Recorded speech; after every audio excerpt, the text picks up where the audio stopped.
Hello, everyone. Welcome to the next episode of The Collective. My name is LaRon Henderson. I'm the Program Quality Director at Collective for Youth here in Omaha, Nebraska.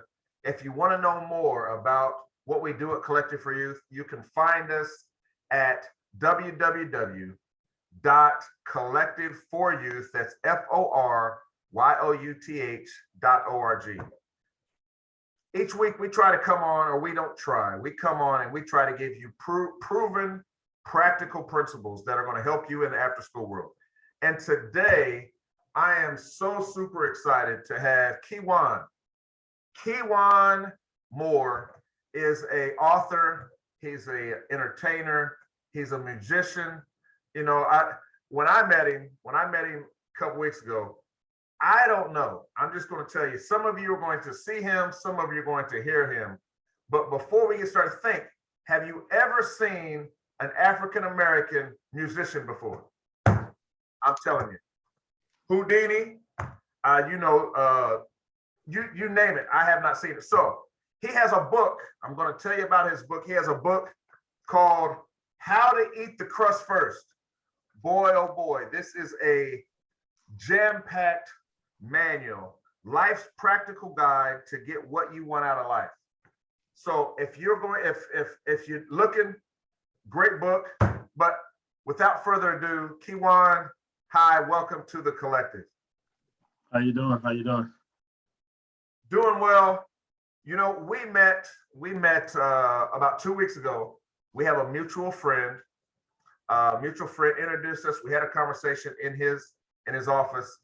Great conversation, and I was fully impressed. And the thing that impressed me most was your heart, your ability to take what your experiences, build on those experiences, and now wanting to serve, or you're continuing to serve the community, the people, but to give them things to let them know that life is going to be okay. Proven life practical guide to get what you want. So before we go on, tell me just a little bit about yourself so that the folks know who are listening who Juan is. Go ahead, I'm listening. Okay, well, I'm Juan Moore, senior, 39 years old. I was born in Gary, Indiana.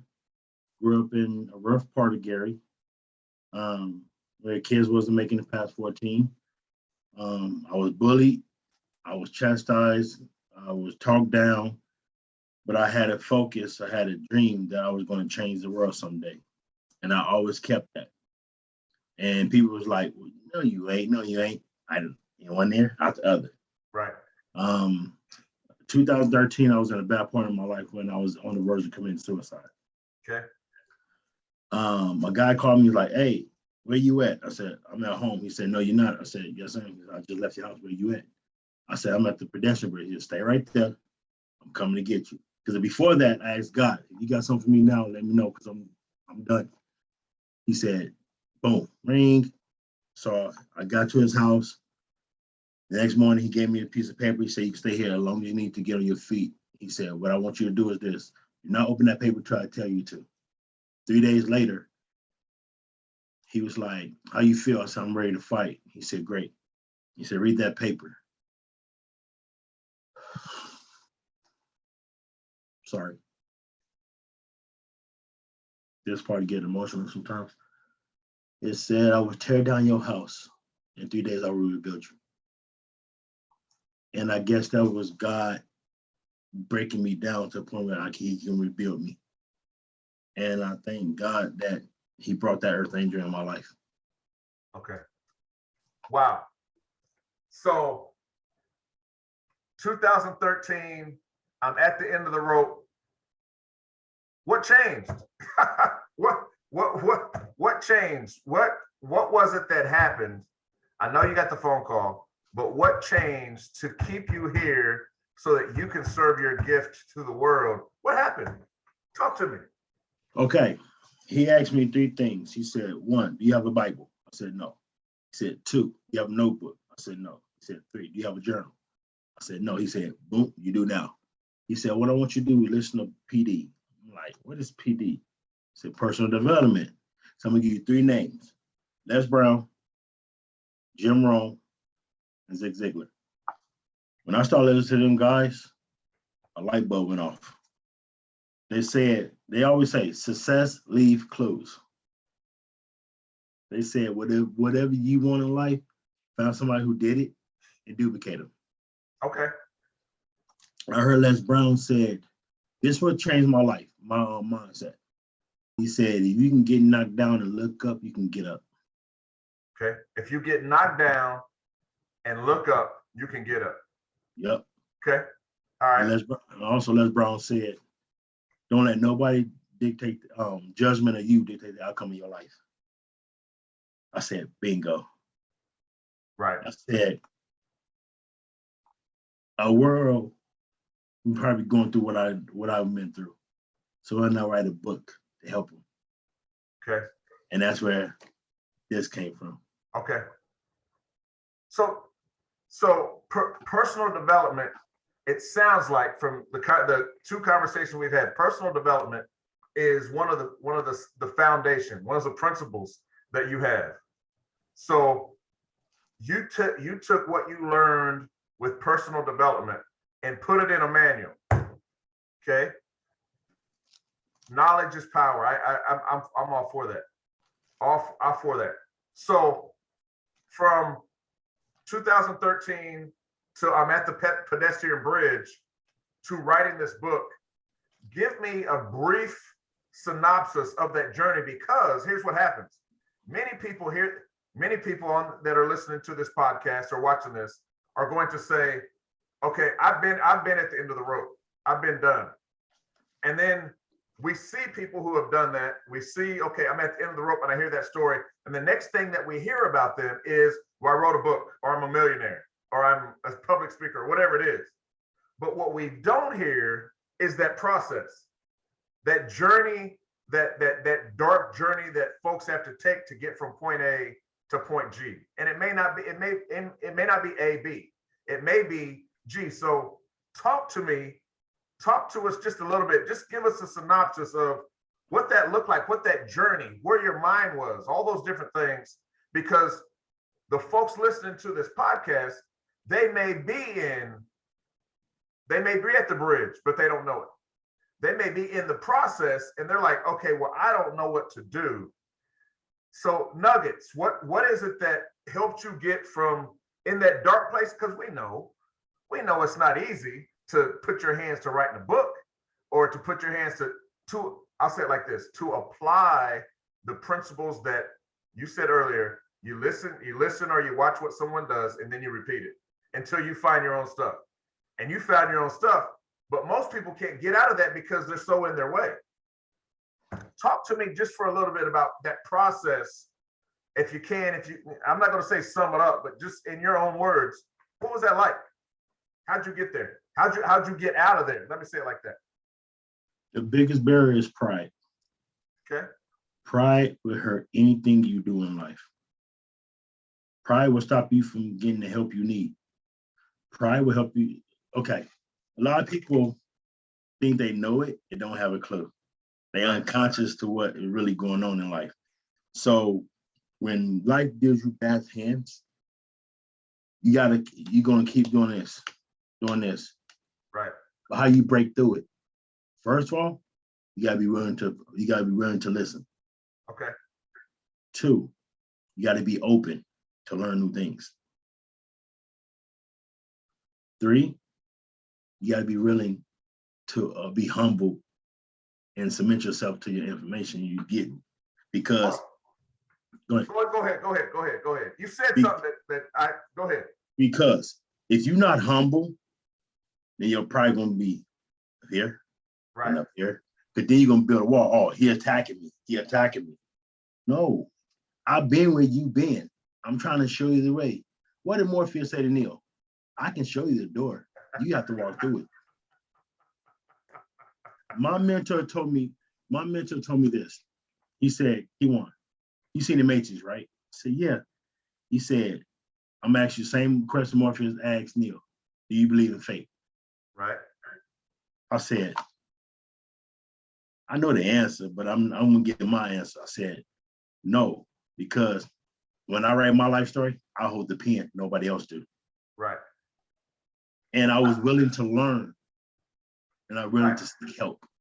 Now, you just said a whole bunch, and I could probably spend the rest of this podcast on what you just said. But here's what I heard you say. First step is listen.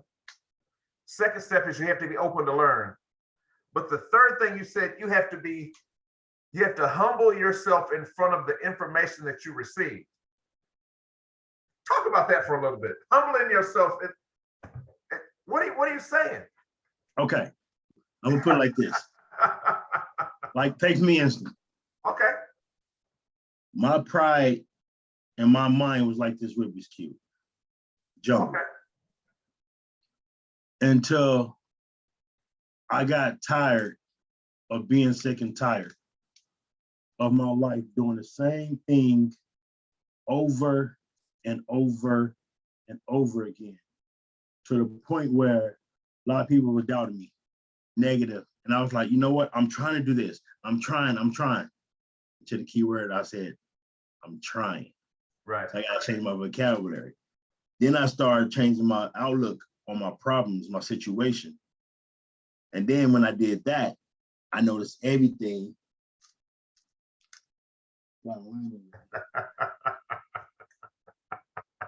Then I started being seen and able to change my outcome of my life. Right. Okay. Okay. There's one thing I say to people. People got to get out their own way. Huh. Like Will Smith said, God put everything, blessings and everything you want in life on the opposite side of fear. Are you gonna be afraid to get it? Or are you gonna eat the crust first and break through the wall? That's where the title of the book comes from. Okay. I'm gonna get back to the book. In just a second. Let's talk going through the journey, getting from point A to point B. Getting from point A to point B. We know that in our country, folks are going through a bunch of things, pandemic, whatever. But the thing that you talk about with fear is important. And in that journey, this is your goal over here. In here, there can be a lot of fear. Talk to me in your book. You talk, it's chapter 3. You talk about, I'm just going to open up so I don't misquote it because it's so good. It says, one of the steps is face your fears. If you want proven a life practical guide to get what you want, you have to face your fears. Talk to us, talk to the people just for a few minutes about facing your fear. What was that like going through that journey of, I'm getting ready to jump off a bridge to now I'm writing a book. There's some fear in there. Unknown, I'm going to, whatever it is. Talk to me about that. I'm so glad you asked that question. A lot of people saw me, they knew me, the old me. They didn't see the new me. It's like the iceberg. You see how long the tip of the iceberg. You don't know how long that iceberg is going down because you don't know how hard he worked to get where he's at. Right. Didn't nobody see the countless nights I was crying. Right. Nobody see the countless nights when I was walking every night till 3 o'clock in the morning trying to figure out what I'm gonna do next, to strategize. Did nobody see me be humble myself, Right. be open? Did nobody see me writing in a journal? Did nobody see me listen to personal development 24/7? Did nobody ever see me doing a vision board? Nobody ever see what I did behind the scenes. They just seen me. Right. And that's when I had to say, okay, people can't see what I'm doing. Right. So now I have to make them see. So when I start doing stuff, I start doing it in a person where they can see me doing it. Okay. Hey, why are you always walking? Because I'm trying to get to my destination. Right. What you listen to? You always bumping your head. I'm listening to motivational seminars. I'm listening to motivational speaking. Right. You see what I'm saying? I had to change it up. Right. So now people see me. Oh, you something different about you, Juan. I know. I open my eyes. Right. My eyes is open. Well, how did you do that? Great. I'm so glad you asked. Right. Here, here's a free copy. Let me know what you think about it. Right. Then I get back, oh man, oh, this book is good. I'm sorry, I know you gave it to me free, but I got to give you something. Right. Right. We all have potential. We have the keys to success in our pockets. We just need somebody to help us, show us the door and help us open it. Right. What I hear you saying is part of that step is, or part of those steps, but part of the humility is many times when we're going through things, we want to hide, and we don't want anybody to know. We want to hide. We want to go behind closed doors. We want to keep things a secret, but it's just a process. And so what I heard you say is, when I was going through, I had to just humble myself and get out. I couldn't hide. I couldn't stay in the same place. And then folks are going to see that they see the old me. They see who they thought they knew, but now there's this new person. They're like, something's changed. And when they ask you what has changed, now you have to have the courage. You have to be past your fear. Man, this book. You have to be past your fear to tell them, hey, this is what I was going through. I know you're going to look at me kind of strange. I know that you're going to tell, you may judge me, but I don't really care. I'm going through, and I'm at a different place now. Is that what I hear you saying? Yeah, I'm gonna give you an example. A year ago, I'm downtown doing my magic, and this lady came and borrowed one of my books.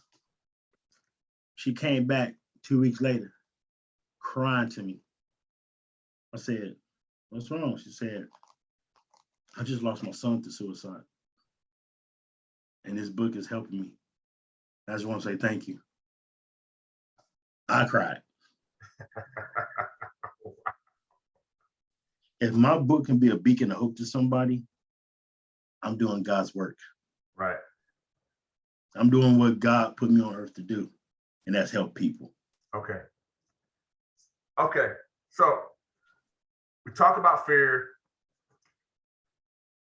Help me understand where magic fits into all this. Help me understand, one, what was your draw? What was your draw to magic in the beginning? What was your draw? How'd you get introduced to magic? I was being bullied. And so talk about that a little bit. Growing up in Gary, I was 5'7" in elementary. In elementary, you were 5'7"? Yeah. You were a big brother. No, I was tall and lanky. My mom will tell you, with a big old head. But I didn't know how to fight. So I always bullied, got jumped. And I saw David Copperfield do a magic trick. But he took a card, deck of cards, burnt them, and started doing like this. And the cards started coming out of his mouth. I said, hold on. No. If he can do that, I can at least try. Right. And I did my first trick. And I was so happy. I said, you know what? I found it. Now that was the way I was hiding my pain. Okay. My magic. Okay. So now, over the years, I started speaking, and I was like, okay, hold on. I captivate them with my magic. Why not intertwine my message through my magic? Okay. Why they see in my magic, I'm changing their life. Okay. See, my words are hitting you subconscious. My magic is hitting you now. Right. Huh. Okay. So, love it. I think I could talk to you forever, just picking your brain, hearing your philosophy. But really, one of the reasons why I wanted to interview you on this podcast is because I know that we have folks that are in our network that are working with kids, or maybe even themselves, that are looking for personal development. They're looking for some steps to get from point A to point B. They may have just lost somebody, or they may be a divorce, whatever it is. They may not be at the right job, and they're in that dark place to get to over here. Not everybody's going to write a book. Not everybody's going to be a public speaker. So what I want to do is really introduce you to the folks that are listening that may want to invite you to come and talk or join this podcast or be a part of your social media, something to support you, because I truly believe that if we've been given a gift, the best way that we can honor that gift is to perfect that gift and then give it away to the world. That's how we receive our blessing, is because I'm just serving you my gift. You're entertained. It's natural to me, but it is educational to you. You're getting knowledge from everything. So if you were to, what services do you have? What things? I have your one-sheeters right here, but it's better for you to tell me, what do you have to offer a school, a high school, a middle school, a staff, a community? What do you have that you think would work with us? Well, how about the one shooter? Let's go with it. It said, I'm just going to read this because I like it. The product, I am a musician that utilizes magic to inspire both young and old. My goal is to spark creative and inspirational change in each person I perform for. My core values of my company are inspiration, stability, and family. 4 pillars in which I stand: willing to learn, devotion, focus, and faith. Talk to me about that, because most people I talk to don't have core values, and they definitely don't have some pillars. So talk to me about that. Okay. I always tell people this. What is the price of your freedom? They be like, I don't know. They be like, what's yours? Mine is priceless. They're like, why you say that? Because if I sell my pride and my worth to somebody, now I just sold my worth to the price of their opinion about me. Right. So why would I do that? I know how much I'm worth. Well, I'm the son of God, right? I know how much I'm worth. Right. Like I tell people, this, you know where this came from? Where'd it come from? Affirmation. Affirmation I did. A lot of people have to learn to write an affirmation. Right. A lot of people have to learn to talk to yourself. Right. You are the only enemy. The biggest enemy is your enemy. Enemy. I had to go to my mirror, look at my mirror and say, you are the reason not where you at. You are the reason you holding yourself back. You. Look, I'm getting goosebumps now thinking about it.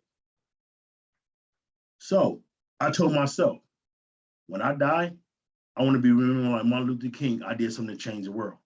Right. But how can I change the world if I can't change myself? Right. A lot of people say want, not try, or do. I don't try, I don't work, I don't want, I do. You do. I say what I do, I do. Right. Why? Because other people watching me. Right. Right. And so my 4 pillars is willing to learn. Mm-hmm. I'm always willing to learn. I don't have a fear of knowledge. Okay. 2, devoted.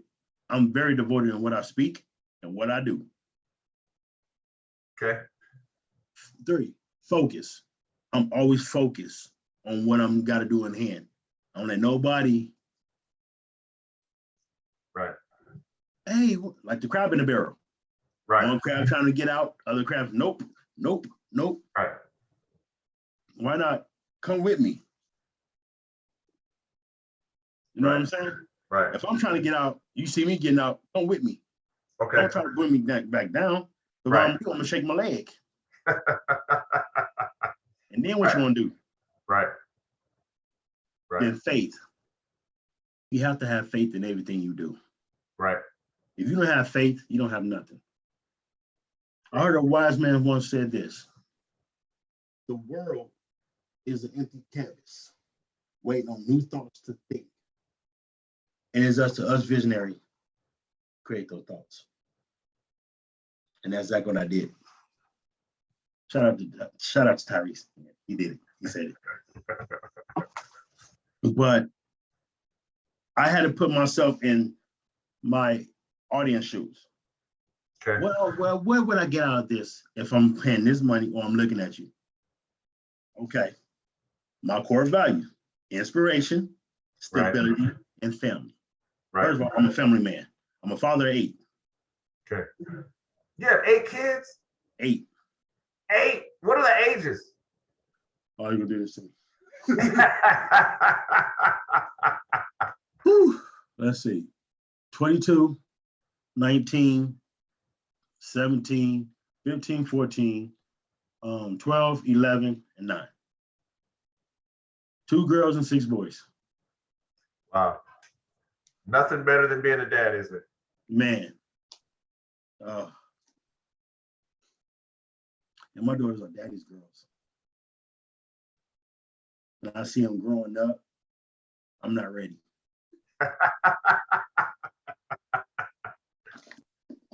Well, I have a 26-year-old and a 23-year-old, and I'm not ready. I'm not ready. So okay, man. I really appreciate you just coming on, spending a little bit of time, and talking with me about who you are, talking to me about your story, your journey. The thing that I know is there's more inside you that I didn't even touch on today. And I just wanted to introduce you and give folks a little sneak peek of what they can get from you. This goes out. This podcast goes a little everywhere we reach. We're a part of some national organizations or some national networks, and so folks see what we do. I'm going to put it on. But if there's one thing, as we close, if there's one thing that you could tell folks about you or about anything, what would you say to them? I got a problem. Okay, I got something. I'm gonna ask you a question. Okay. You're asking me a question. Yeah. Okay. Where is the richest place in the world? That's a trick question. The richest. You want me to really answer that? Yeah, I want you to answer. The richest place in the world is the cemetery. Thank you. Thank you. The richest place in the world is a cemetery because many people take their natural unused resources and they never let them get out, and they go to the grave with them and they can never be used, and somebody else gets them. But the graveyard is full of potential, full multi-billion-dollar ideas.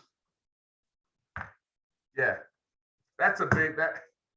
If you would have asked me any question in the world, that was the question, because really it's about serving gifts. And as I continue to look in the after school world and look at teams and different things, if we do not see people right, we miss a gift.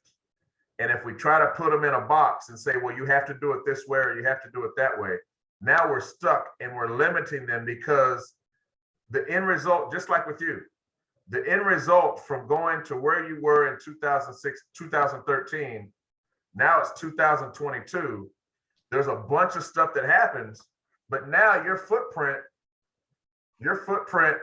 is on the world forever, and your story is out there. And I just think what an honor, what a privilege for that to happen, that you would humble yourself, one, that you would make sure that you know who you are, so that when you present yourself, you represent your nation in a positive way. So that's a big deal. So thank you so much. Thank you so much for just being on. I wanted to call you Dr. Moore. That may be in the plans. But I do appreciate you. Peyton, he may be listening. Peyton introduced us. I just thank you, Peyton Hogan. Thanks to Peyton for introducing us, giving us an opportunity to meet. But I'm sure this is not going to be the last time that you're going to talk to us. So If you are watching, if you're listening, I will make sure that I put Juan's information in the description. He is open for you're open to a little bit of anything. Public speaking, coming and teaching your curriculum. Birthday parties, mentoring, Okay. even coming to your school, just elevate your thoughts and your ideas to a next level. Okay. I'm always like, my vehicle is a man for the people. That's MFTP Global LLC. Man for the people. See, I think you'd be messing with me because you gave me that, you gave me those initials, but you didn't tell me what it meant. You just set a brother up. You just set her up. You can't feed a baby steak, right? Wow, you can't feed a baby steak. You got to give them breast milk, or then baby food. Right. And start off with applesauce. Right. And start off with peas. Right. Then you can start feeding them at the table, the big food. Right. But you can never feed a baby steak. Right. Remember that. Did you just call me a baby? No. I'm just messing with you. I'm just messing with you. But thank you. Oh, go ahead. I just became an ordained minister. Now I can marry people. You can marry people. Okay. Marry and bury. Well, congratulations. Congratulations. Well, like I said, thank you for coming on. As I said in the beginning. No, the honor is mine. Thank you. If like I said, this isn't going to be the last time that you hear this young man talk. If you want his book, there's going to be some information. But How to Eat the Crust First, breaking down walls, but life's practical guide to get whatever, not what, but whatever you want out of life. I'm about halfway through it, read it, love it. Some proven practical principles in here for that. So once again, my name's LaRon. Go ahead. Be on the lookout for my next book. Is almost done. The Mindset, the complete blueprint. Just putting it out there. It'll be done in June. So be on the lookout. If you are in after school world or you're just in the world and you're looking for proven practical principles that will change your life, each week we come on, we try to give you a little nugget. Listen, take what you want, take what you don't, or leave what you don't want. But my name's LaRon Henderson, Program Quality Director at Collective for Youth. We're here. We do what we do. We love it. But thank you, Juan. We will see you next week.